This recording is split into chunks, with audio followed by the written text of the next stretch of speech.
Oke, Assalamualaikum warahmatullahi wabarakatuh. Selamat pagi, selamat siang, selamat sore, dan selamat malam, teman-teman semuanya.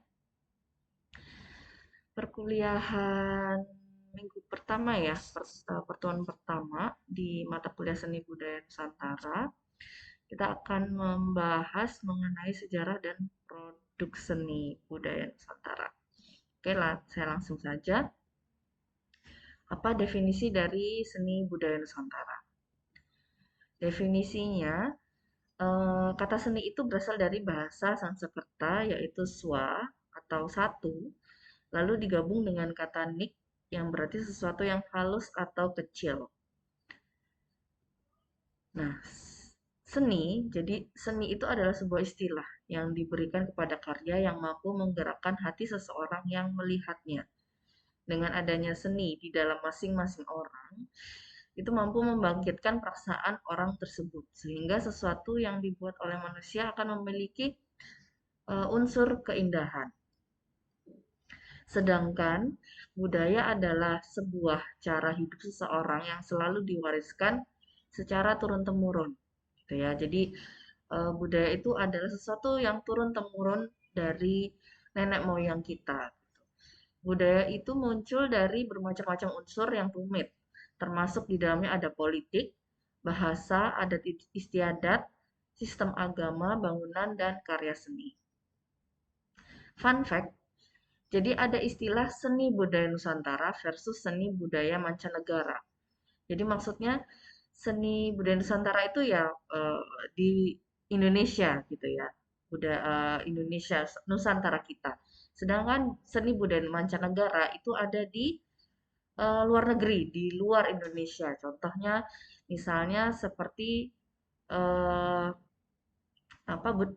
Menara Eiffel itu ada di Prancis, di Paris. Nah, itu seni budaya di negara Paris seperti itu dan lain banyak hal contoh-contohnya.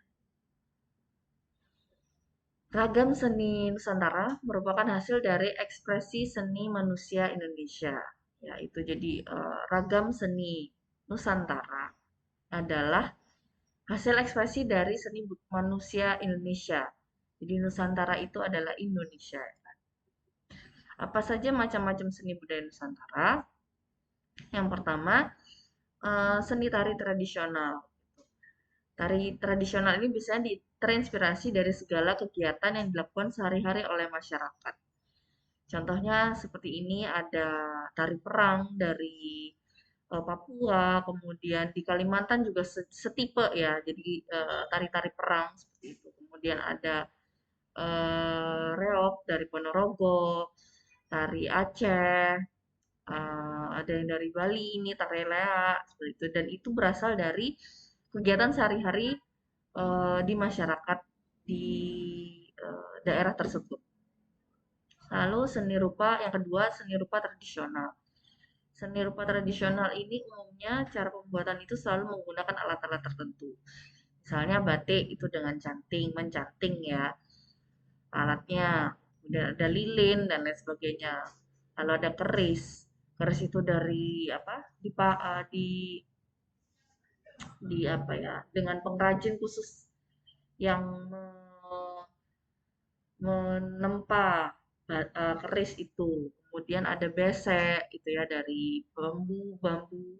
Kemudian ada candi relief itu yang dipahat.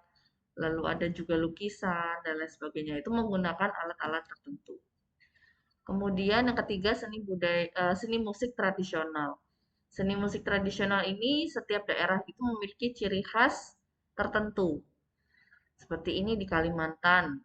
Ya, ciri khasnya adalah dia eh, ukir-ukirannya.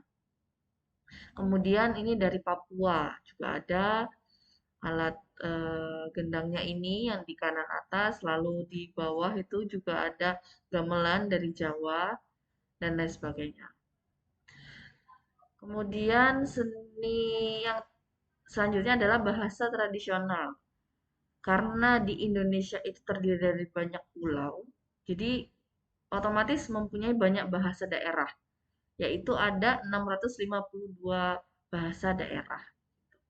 Dan ini bisa kita lihat salah satunya adalah aksara Jawa ya, yang di Pulau Jawa seperti itu.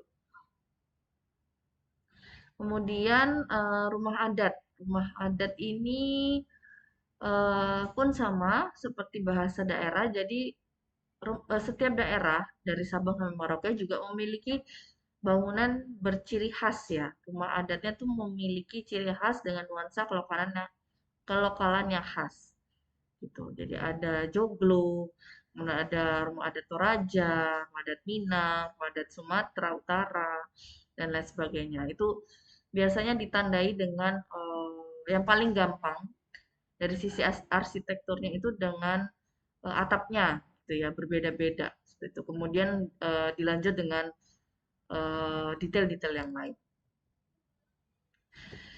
Semua ragam seni budaya Nusantara itu tercipta, tumbuh, dan berkembang karena adanya adat istiadat, tradisi, dan kearifan lokal masyarakat setempat. Jadi, adanya beragam seni budaya Nusantara itu karena asalnya adalah dari adat istiadat, tradisi, dan kearifan lokal masyarakat setempat. Jadi, itu asal mula adanya seni budaya Nusantara itu.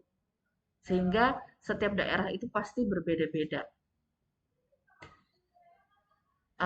Kemudian apa fungsi dari seni budaya Nusantara? Ada dua, yang pertama praktis dan estetis.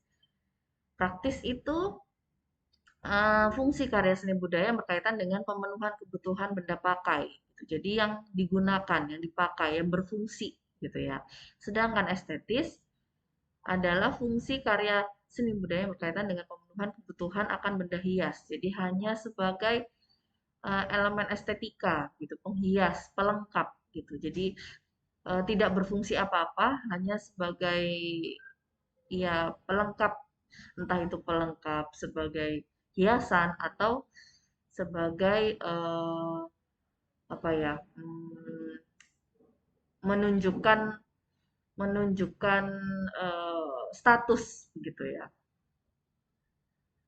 Oke, ini tadi ada 5 ya macam-macam seni budaya Nusantara, seni tari tradisional, seni rupa tradisional, seni musik tradisional, bahasa tradisional, dan rumah adat. Oke, quiz time adalah kalian membuat eh,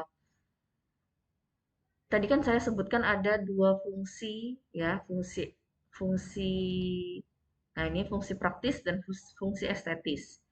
Nah, itu buat kalian kelompokkan seni-seni tadi ini.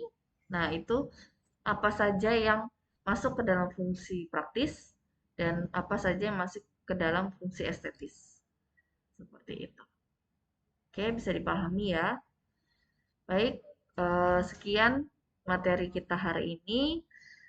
Eh, Bisa dikumpulkan untuk tugasnya nanti dan dipresentasikan di pertemuan selanjutnya. Oke, kurang lebihnya saya mohon maaf. Assalamualaikum warahmatullahi wabarakatuh.